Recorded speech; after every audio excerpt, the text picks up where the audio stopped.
'n daaglikse oordenking saam met my, Rinus van Sandwyk van Sion in Parys. Vanmôre gesels ons oor verkeerde mentaliteit. Ek lees vir jou die woorde van Jesus in Lukas 17, vers 10. Hy praat met sy disippels en hy sê, net so is dit ook die geval met julle. As julle alles gedoen het wat aan julle opgedra is, sê dan, ons is net niks werd slawe. Ons het bloot uitgevoer wat ons moes doen.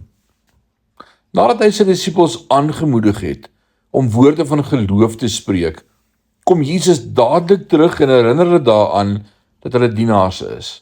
Ek glo dis presies waar die radikale noem dit en eis dit belydenisbeweging die merk grootliks mis. Hulle het die begrip verloor dat, hoewel daar inderdaad krag in die gesproke woord is, dit altyd met diensbaarheid verbind word. Soveel van die noem dit eis dit leer is gebaseer op 'n gee my die goed mentaliteit, terwyl 'n korrekte toeëning van geloof en gesag slegs in gebed is in 'n maak my 'n diensbaar mentaliteit. Die ontwortelde boom en verskuifde berg is altyd in die konteks van dien die koning en sien hoe sy wil geskied.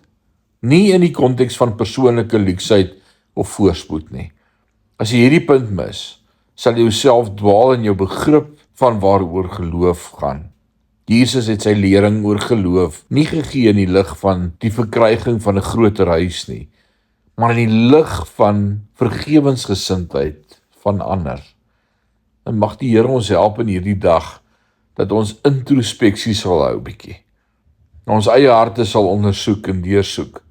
En sê Here, kom wys ons in ons harte, wat is daar, wat in die pad is, wat moet skuif. Mag die Here jou seën in hierdie dag, en sy guns en sy teenwoordigheid met jou wees.